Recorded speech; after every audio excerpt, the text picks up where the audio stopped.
Nada. Passou por lá pra casa? Não, uns vizinhos.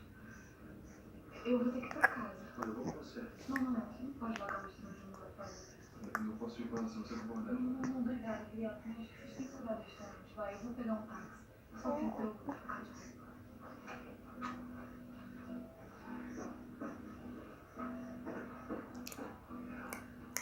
Madonna, você é esquisita, né? É, eu vou lá falar com ela.